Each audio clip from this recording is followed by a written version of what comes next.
Okay, so tell me about yourself. First of all, congratulations Thank you so on much. on winning the CPD Early Career Researcher Prize. Thank you so much. Could you just tell me a little bit about why you decided to do PhD in IR and how you sort of came to Adelaide as a university?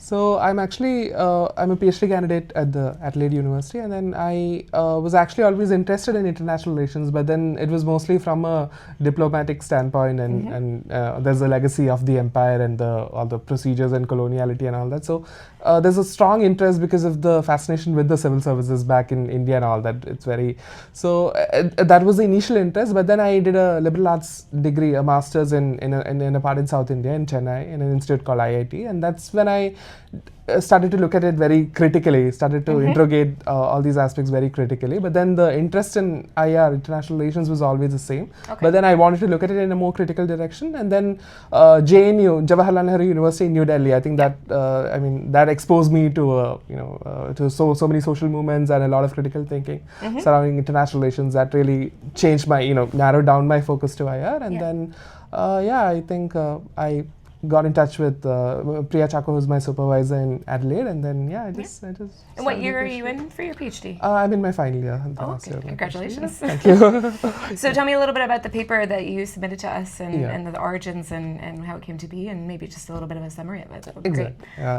So in a sense, I think as I explained in the roundtable, I think there was a strong disconnect when I was in Delhi, that there was a strong focus on the Indo-Pacific and all these strategic narratives like rising India, expansionist China, and all these. This was a behemoth which was surrounding you all throughout and everything. So, but then I found that a lot of narratives were actually missing in this particular realist reading, or sometimes liberal, these classical readings of that in a sense. So essentially what I do is that I'm trying to add to the discussions of an Indo-Pacific from below. I'm actually interested in this phenomenon of historical. There's a lot of histories of the Indo-Pacific which have risen in the strategic establishment in India, talking about how there's this glorious Hindu past and we need to go to that Hindu nationalist past in order to reclaim that Indo-Pacific history. And so this is seen as having a continuation to that past in a sense. So, but then I am trying to I claim that this actually is quite problematic, because in one sense it legitimizes a lot of militarism. It feels that the rivalries with China is sort of enduring, something like that. And of course it obfuscates the violences associated with neoliberal capitalism, that sea lines of communication and it's a free movement and capital and all that. It's a very flattened account which does not account for a lot of intersectionalities. So as a corrective, I add to a lot of very interesting discussions on the critical Indo-Pacific, which is emerging a lot, but they don't focus on the history so much per se. So I'm looking at sort of like an Indo-Pacific from below using the ocean as a method. And by this, I mean that I focus on the materiality of the ocean, focusing on the connections. I think I draw from two critical themes, which is that of archipelagic thinking. So in a sense, as well as the paracolonial, where I think, as well as the paracolonial, where I think about entities which have larger histories beyond modernity and colonialism, as well as archipelagic thinking would mean that to focus on connections between, rather than thinking them as discrete entities like the Chinese empire or the Indian empire or something, we focus on the connections, on the movement of people, ideas, capital, trade between different entities, and how. And so I look at my particular subnational region of Kerala, which is very distinct in a sense that it's connected across the world for millennia in a sense, through connection. So for me personally, I've been influenced more by the ocean rather than the land, and I could relate. I could feel alienated when I went to the strategic heart of Delhi and all these narratives that were happening. So I actually try to reconstruct a history of Indo-Pacific from below, using Kerala as an example, trying to track the connection, long histories of connections of people and ideas and everything from the standpoint of Kerala. And what I say, I believe that that's a corrective, because it kind of critically looks at militarism, because there are very wonderful histories of connections between Kerala and China, for instance, when there are beautiful, people have migrated from Kerala to China, and that still continues in very interesting ways. So it doesn't, the relationship doesn't have to be like this continuous military rivalry, for instance. And the intersectionality, I think that becomes very important. So we tend to think of the Indo-Pacific as a very flattened entity, which spreads from, say, like the Gulf to the to Australia. But then there are distinctions in the Indo-Pacific. The Western Indo-Pacific is very different from how the India views the Eastern Indo-Pacific.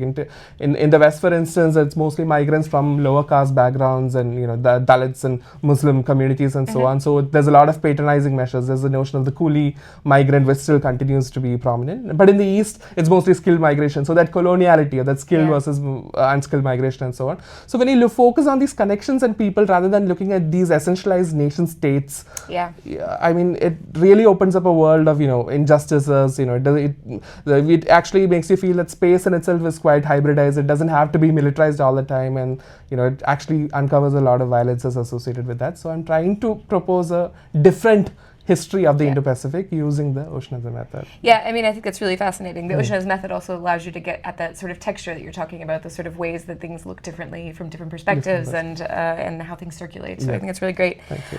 Can you just, I mean, you've kind of touched on this a little bit, but like maybe talk a little bit more about the ways that this article can be positioned into the wider IR discipline. Like, where do you see this paper and then also your wider work within the IR discipline as a whole? Okay, I think so. This is actually a bit of a distraction maybe from my dissertation. We all have those. But in my dissertation, I also focus on Kerala as well, but in a very different context actually. How it constitutes expertise. It's a very different discussion, global expertise in a sense. So I think, of course, the focus on the subnational to move beyond the nation state. That's a very common. I think it's pretty sad that we still keep to think in terms of the nation state. So definitely, I'm trying to move beyond that. And of course, this particular work talks to the need for enhancing critical Indo-Pacific perspectives, which are still stifled a lot. It's very, it's very difficult to speak about, perspectives. Like I've been in India, I've been in Australia, so across the establishment, this particular realist understanding of the Indo-Pacific is still pretty strong in both these parts with the Quad and all that. So I think critical Indo-Pacific in a sense, and then it also, in a sense, within the IR debates, it talks to the importance of global histories, about the fact that we need to focus on entanglements and connections a lot rather than think in terms of silos or discrete or distinct, reified entities. So I think in that sense, I think these are some of the ways in which I try to, push IR, I guess. Yeah, absolutely. And then I guess like alongside that then, like where do you see, I mean, you've talked a little bit about that, but like where do you see the sort of like catch points in IR right now, and where do you want the discipline to go in the next few years as an early career scholar? So hopefully you'll be the one shaping the discipline. So where do you hope to see things changing worldwide and also regionally? Yeah, I think I don't know. There's some very interesting debates happening. Like for example, I'm personally interested in expertise. For instance, there's some debates on subnational. I think these are some of the interesting facets. But I think there's always this distinction between the global and the local, and sometimes we don't look at the local nuances. That's something which I struggle with. Yeah. Caste, for instance, was a major theme in my paper, the intersection. Okay. And last year there was a special issue which came out on the importance of spotlighting caste in international, seeing that as a major. Unfortunately, that has been relegated to a domestic problem within international. It's a domestic Indian problem. It's a Hindu local problem. But most of the diplomats, most of the people within the scholarly establishment in India are actually belong to the upper caste. So it's a very caste-blind notion of international relations. So now there are emerged a group of scholars who have started to challenge that, and there was a special issue in the Hague Journal of Diplomacy which came out recently, pushing caste forward in a sense. So I think a more sensitivity to local nuances, I think that would really help in a sense, I feel. And secondly, I think this was a conversation we had. I think probably methodology or probably the ways of writing in a sense.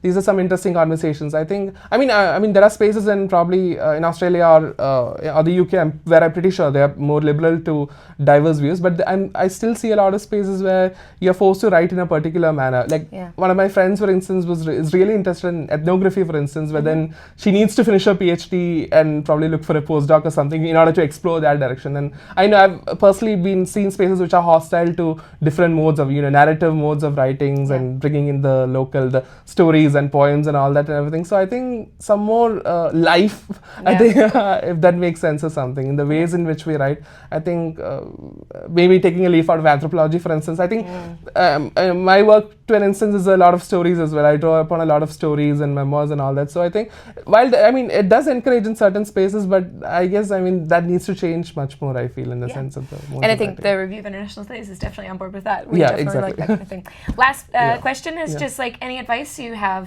you know, your final year of your PhD, you just got, you know, wrote this fantastic article, advice you might have for early career researchers that are sort of trying to find their way in the publishing industry and all of that. Yeah.